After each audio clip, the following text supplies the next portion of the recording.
And let's talk about how to win the life insurance game. This is something that no life insurance company ever talks about. This is the deep, dark secret of the life insurance game. How to win the life insurance game. Really, really easy to win the game. You got to do one thing. And it goes to sort of what my dad used to say when they say, what's the best kind of life insurance to own? Term, whole life, blah, blah, blah, blah, blah. The best kind of life insurance to own is the kind that's enforced on the day you die. If it's not enforced on the day you die, you bought the wrong kind. And so the way to win the life insurance game, if you want to win the game, is to die with your policy in force. If you die with your policy in force, it's almost impossible to lose the game.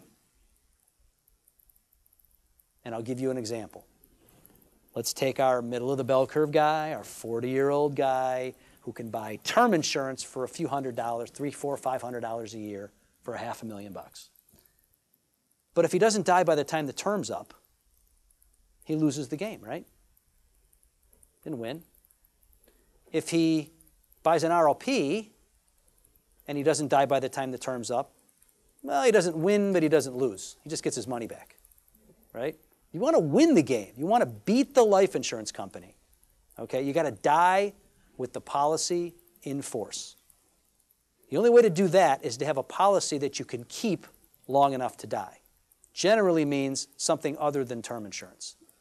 So now we're crossing into the realm of universal life or whole life. Let's talk about universal life for a moment. That 40-year-old universal life is $2,500. And you're like, oh, sticker shock. You were just talking about $300 to $600.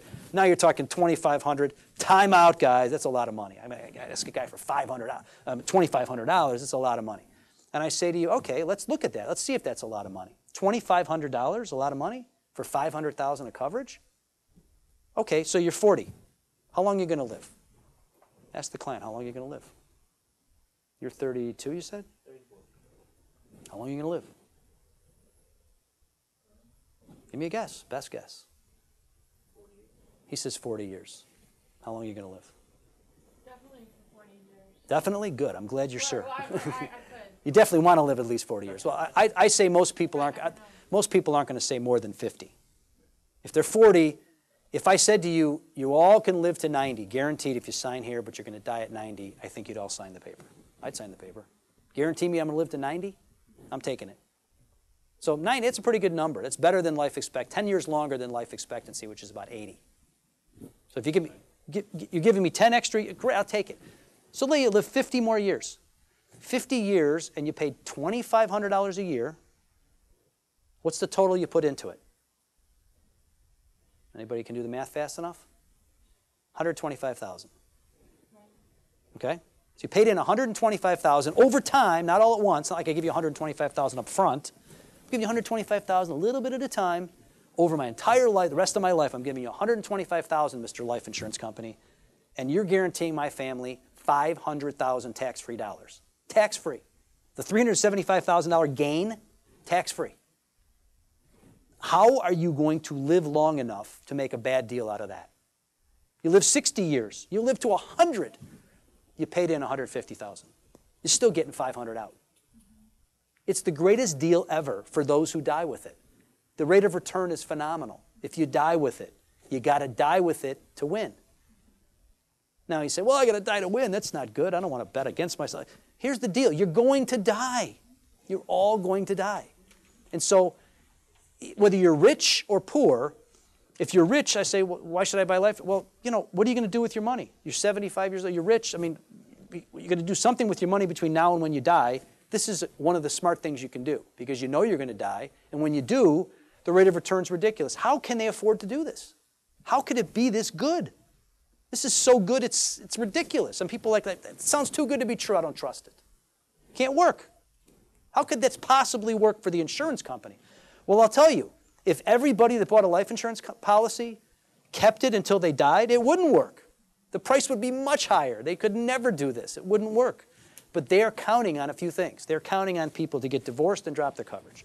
They're counting on people to lose their job, drop their coverage. They're counting on people to be irresponsible, forget to pay the bill, drop their coverage. They're counting on people to move, forget to tell them they moved, lose the premium notice, forget.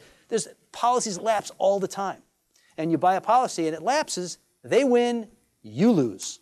You want to win the game, and by the way, we want all our customers to win the game. I coach them how to win the game. You want to win the game, you got to die with your policy in force.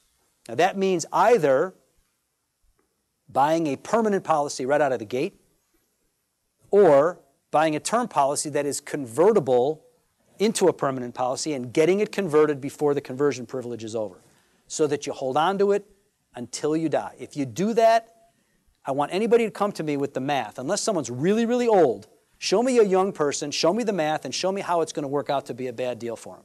Just can't. Unless they screwed up. They're one of the people that drop out early, doesn't work out so well. Get a short refund, sometimes you get nothing back, it's a bad deal. Those that drop out early end up subsidizing those who stay in the policy for the entire until death. But that's the secret of life insurance. You want to win the game, you got to die with it. Find me anybody. By the way, you can't have too much either. First of all, the carrier won't sell you too much. They won't sell you more than you need.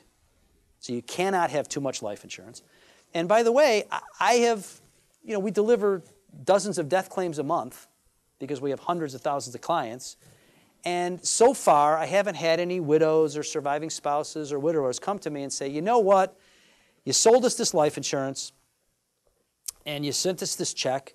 I took it to the bank. They said it was too much. They won't take it. There's not enough room for this money. We don't know what we're going to do. We can't spend it all. The bank refused the money. Can you take some of it back? We don't need it all. Never happens. Ever, ever, ever. It's never too much. And I could argue that I've never seen one that I really thought was enough. It's almost impossible to buy the economic value of a human life. It's almost impossible. So you never need to feel guilty about selling people life insurance. I mean, it's an amazing product. If you coach them to own it until they die, they're all going to win. If they don't, it's them, not you. You did everything you could to help them win. Does that make sense to you guys?